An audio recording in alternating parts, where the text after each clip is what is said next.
केंद्रीय मंत्री नितिन गडकरी द्वारा धामना स्थित पटाखा फैक्ट्री में हुए ब्लास्ट पर विस्तृत प्रतिक्रिया दी गई है, जहां गडकरी ने अपनी संवेदना व्यक्त की। वहीं मृतकों के परिजनों को मुआवजे के चेक मिलने की गारंटी खुद गडकरी ने दी। त्या परिवारांना हे सहन करण्याची शक्ती देऊ, हुतात्म्यांना श्रद्धांजली अर्पण करतो आणि अजूनही यानंतर आपण सगळेजण आहेत, नाही इथे आहे, बाकी आमदार साहेब आहेत, बेगे साहेब सगळेजण इथे आहेत। आपल्याला जी काही अडचणी समस्या असतील त्या आपण मला सांगा। आणि आताच मी कमिशनर साहेबांशी बोलणं केलं की एक्सक्लुझिव्ह डिपार्टमेंट आणि फॅक्टरी सेफ्टी डिपार्टमेंट यांच्या वतीने आम्ही तिथे चर्चा केली की याचं कारण काय आहे। या ठिकाणी सगळ्या गोष्टींची डिटेल चर्चा झालेली आहे। मी कमिशनर साहेबांना विनंती केली की या दोन्ही डिपार्टमेंटच्या हायेस्ट अथॉरिटीला सांगून त्यांची स्पेशल टीम या ठिकाणी बोलवण्याची व्यवस्था करूया। कारण काय ते शोधूया। आज तर घडलं, पण पुन्हा अशी घटना घडता कामा नये। त्यामुळे कमिशनर साहेबांनी मॅजिस्ट्रेट चौकशी होणार आहे, त्यात सगळी होणारच आहे, पण त्याआधी या दोन्ही डिपार्टमेंटच्या हायेस्ट अथॉरिटीकडून त्याचं कारण काय आहे तेही आपण लक्षात घेऊ आणि पुन्हा एकदा अशी घटना कधी होणार नाही याकरता जेवढे प्रिव्हेंटिव्ह मेजर्स काळजी घेता येईल ती घेण्याचा नक्की प्रयत्न करू। मी स्वतः शासनाची जी चौकशी होणार आहे त्या स्वतः लक्ष घालीन, कुठल्याही प्रकारे जे दोषी असतील त्यांना सोडणार नाही आणि आपण सगळ्यांनी शांतताही ठेवलेली आहे, संयम पण ठेवलेला आहे। हा एक आघात आपल्या सगळ्यांवर झालेला आहे आणि आपल्या सर्व नेत्यांना, सर्व कार्यकर्त्यांना आणि विशेषतः गावातल्या सर्व बंधू भगिनींना विनंती आहे, दोन बॉडीचं पोस्टमॉर्टम बॉडी सोडवायला पोलिसला त्यांना सांगितलं, पण त्यांनी सांगितलं की आम्ही एकत्र सगळ्या बॉडी घेऊन जाऊ।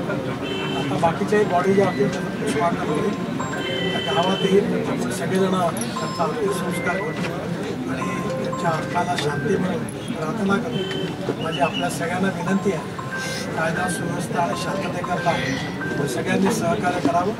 जेवढी जास्तीत जास्त मदत मला खिचून आणता आली तेवढी सगळी मदत आपण केलेली आहे आणि याच्यानंतर जे हॉस्पिटलमध्ये आहे मला आता सांगितलं त्यांनी की कुठेतरी पैसे भरावे लागले, आपण काळजी करू नका।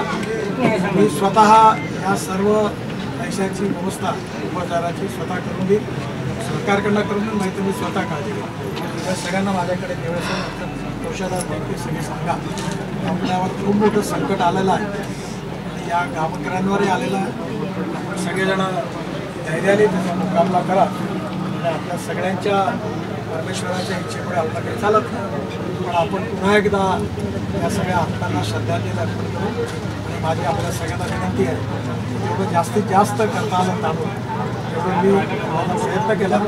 अजून याच्या पलीकडे त्या परिवाराकरता काही संकट आलं तरी माझ्याकडे घेऊन या, आपण त्या सगळ्यांच्या मागे उभं राहू असा विश्वास देतो आणि पुन्हा एकदा हुतात्म्यांना श्रद्धांजली अर्पण करतो आणि आपण सगळ्यांनी शांततेने त्यांचा अंत्यसंस्कारही करावा आणि जे हॉस्पिटलमध्ये आहे त्याची गरज असेल तर त्या हॉस्पिटलमधून आपण एम्समध्ये ॲडमिट ताबडतोब निर्णय करून मला सांगा, आणि आपण सगळी चांगल्यात चांगली ट्रीटमेंट निःशुल्क त्या सगळ्यांना जेवढे कोणी जखमी आहेत त्या सगळ्यांना उपलब्ध करून देऊ। आणि आत्ताच मला तुम्ही परिवाराच्या लोकांनी ताबडतोब सांगा आणि प्रायव्हेट हॉस्पिटलच्या आपण एम्समध्ये सगळ्यांना नेऊ, तर तुम्हाला योग्य वाटलं तर मला लगेच सांगा, मी ॲम्ब्युलन्सची व्यवस्था करतो आणि औषधापासून सगळी व्यवस्था आमच्याकडे आहे।